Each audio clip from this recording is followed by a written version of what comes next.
What's going on, ladies and gents, boys and girls, guardians of all ages, Joker back again, once again, and today we're talking about Trials of Osiris. Again. So with Beyond Light, Trials of Osiris was updated with a handful of adept weapons acquired from going to the lighthouse. These weapons have the unique ability to, when masterworked, increase the stats of, well, multiple stats. There's also a handful of new mods that can be earned by going to the lighthouse that are unique to these weapons as well. The reception of these mods was a mixed bag. Like, does anybody really care about a plus 10 on blast radius on the Trials of Osiris rocket launcher? But you know what people might care about?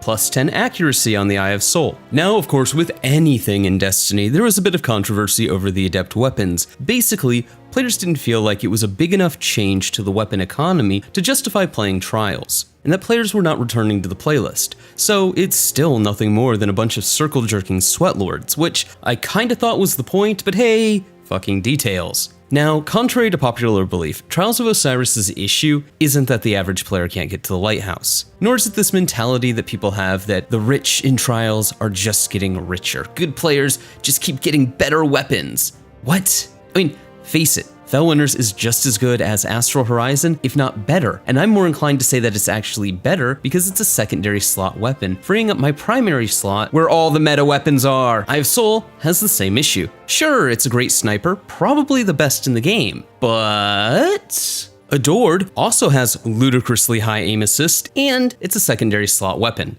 The other thing that Fellwinter's Lie and Adored have over Astral Horizon and Eye of Soul is the fact that you don't have to work for these weapons. They're practically handed to you. Hell, Fellwinter's Lie, when it returns to the kiosk, will be handed to you. So the question becomes, why would anybody in their right mind play Trials of Osiris to get arguably inferior weapons? The summer is cool and all, but you know, I have like Suros and Gnawing Hunger. On top of the loot not being really worth the time and effort, the other annoying thing, and probably the more annoying thing, is Trials of Osiris doesn't respect player time and investment. If John and Jane Casual put a fire team together and spend all weekend playing, but never quite making it to the lighthouse, but they earn a lot of tokens, those tokens disappear at reset. So there's really no incentive there for players, even if they keep losing, to keep playing so that they can build up tokens, which is baffling considering the excellent Spoils of Conquest system that the Deepstone Crypt has.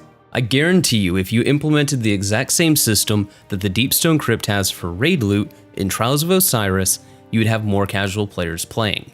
Sure, they might be getting stomped, but hey, at 25 tokens or at 50 tokens, they can buy a weapon or a piece of armor that they don't have, or reroll a weapon or a piece of armor that they've already unlocked. It's actually kind of weird that Bungie didn't convert the Trials of Osiris system over to the Deepstone Crypt system. I mean, that is a system that fundamentally respects players' time and investment into the playlist. And in my opinion, fundamentally, I think that's why people don't play Trials, is because it's not built in a way to respect players' time. Another thing I think Trials needs to do in order to get more players into the playlist is remove the arbitrary Iron Banner, Light Matters, power level BS. The reason for this is there's a significant portion of the player base who have not and likely will not reach the level cap. So why would they even ever think about playing Trials?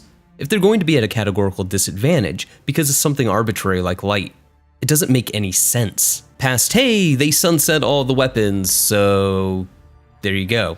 If Bungie wants to require players to get to the soft cap before they can enter the playlist, kind of like how you can't launch other activities if you're underleveled, fine. But as it stands now, why would anybody who's significantly underleveled even play Trials? They're just going to lose, because their guns do less damage and they take more damage, which is actually kind of an odd thing to have in a competitive arena. Like, who thought that was a good idea? Give somebody an advantage because, what, they got lucky on a boot light level roll? Okay. But yeah, I think if Bungie implemented a loot system like the one from the Deepstone Crypt that respected players' time and removed the arbitrary level advantage, more people would be willing to play Trials of Osiris. But hey, those are just my thoughts. Let me know yours in the comments below. Remember to like, but only if you did. Subscribe for more. Feel free to donate to my Patreon. But above all else, stay frosty.